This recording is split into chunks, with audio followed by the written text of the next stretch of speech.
What's up, everybody? How's it going? Tonight is New Year's Eve, about 9:45, and I'm over at my in-laws. We're having a party, gearing up for the new year. So excuse my surroundings, pardon the ambient noise that's going to be going on downstairs. Everybody's still partying, but I wanted to break away for a little bit and make this video. What I wanted to talk about today is maybe common knowledge for some people, but for others, like myself, when I was looking at nursing school programs, I had no clue about any of this, so I wanted to just share this, get this out here in a very concise way. So, getting accepted into nursing school, first thing you have to do is figure out what type of program you want to be in, and that largely depends on where you're at. So, if you have no background in nursing whatsoever, you don't have any degree, say you're fresh out of high school or something like that, or even if you're not and you're just going back to school, but you don't have a degree yet, there are two ways you can go. You can either go for an associate's degree, which you can do at pretty much any community college. We'll have a nursing program, and you can become a registered nurse with a 2-year program, getting an associate's. Or you can go right for a bachelor's degree, which are generally you have to be at a 4-year university, and those are going to cost a lot more. I know a lot of people who have started by getting their associates and then transferring all that over to the 4-year university, finishing off those last 2 years to get their bachelor's. So there are pluses and minuses to both of those. If you get the associates first, then 2 years you can be working as a registered nurse, which for some situations is perfect. But then it might be more difficult to get your bachelor's because you're already working. So just kind of have to figure out what's going to work in that way for you. If you do decide to go the way of getting your associates and becoming a registered nurse, and then want to get your bachelor's later, there are a lot of universities now that offer an RN to BSN bridge program, and a lot of them are actually entirely online. And I know some people don't like online classes. I personally don't mind them, either here nor there. So if you want to just get going on your nursing career, become an RN, do that bridge program later, or even as soon as you graduate, because you can become an RN and be working and then do those online classes to get the BSN. If I had known when I first started going to college that I wanted to be a nurse, then that would have been the way that I would have chosen to go, because I would have spent a lot less money, had a lot less student loans, and at this point I probably would have been working as an RN with a BSN for quite a while. So, words to the wise, if that was me, if that was the situation, if I would have known then. But be that as it may. So, the situation for me is that I already have a bachelor's degree in something other than nursing, but now I want to be a nurse. I know that I want to be a nurse. I know what I want to do. And so there are a lot of them out there, but there are accelerated programs.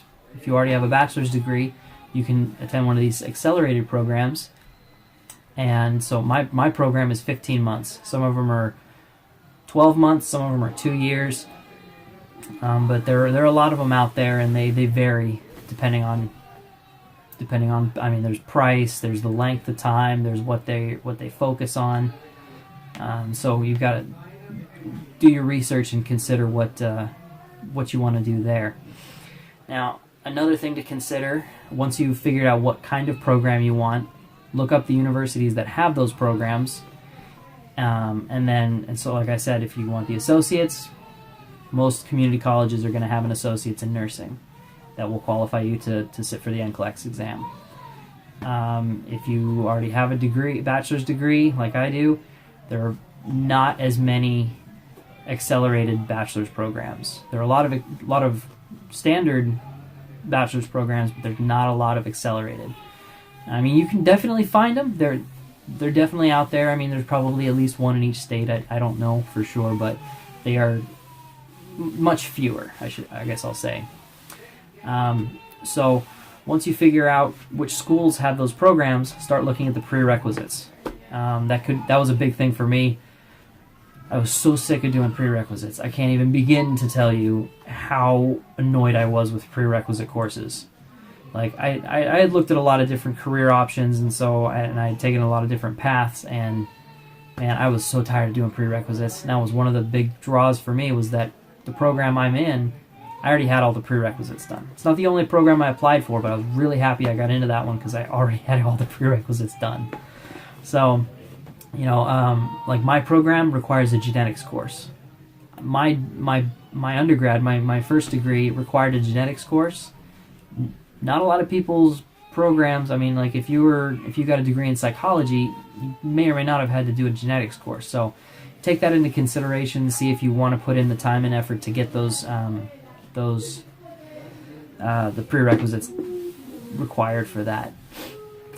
So then, once you figure that out, next thing you want to do is figure out the price, the cost of your attendance. So when you go on, I don't want to go too deep into this, but any university or college you're looking at, most of them, if you look at their financial aid pages, they will have some sort of calculator or chart or something like that where they estimate how much it's going to cost for you to attend. For example, you type in, you put in which degree you're going for, you put in whether you're living at home, whether you're living with your parents, or whatever the case may be, and then it'll estimate how much money you're going to expect to spend. So, and then that'll go into that'll be a whole different video, whether or not you do loans, or whether you can just go on grants, or what. I might do a video about financial aid a little later, what I understand of it. But yeah, because you want to make sure that you can afford to go. You don't want to get halfway through your degree, run out of money, and have to take a second job and stop going to school. I mean, it happens all the time. People have to drop out because they can't afford to keep continuing on their degree. So, and then other than that, my recommendation is to apply to multiple programs. Don't put all your eggs in one basket, because, I mean, this was my problem. I applied to nursing school last year, and I only applied to one program. There was only one program open at that time for what I was looking at, and I only applied to that one. I didn't even start applications for the other because I was so sure I was going to get in, and I didn't. So, and by the time I found out that I didn't get in, it was time to start working on the next round of applications.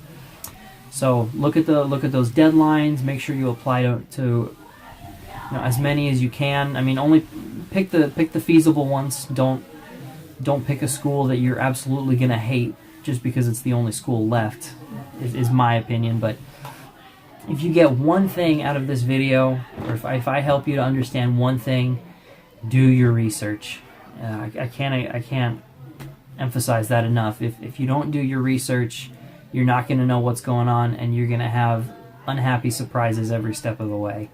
So just do your research, understand what you're getting yourself into, and how you're going to get through it.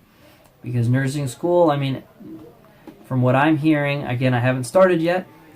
Still getting ready. I'm going to be going in like 2 weeks is when I start. But from everything I hear, it can be a nightmare on a good day. And so you don't want to get caught. You don't want to get caught with your pants down. I'm still camera shy, so this is the first phrase that came to mind. Anyway, just wanted to make this video, get this out for you guys. Subscribe, like, give me comments. Be gentle. I'm not used to talking to the camera yet, so. But if you do have any critiques, please let me know. I want to do my best on these videos, and if you have any questions, feel free to ask me. I'm still working through it just like the rest of you, so I may not have the answer, but I'll do my best to answer your questions and find the answers for you if I don't have them. So thanks, and I will see you guys next time.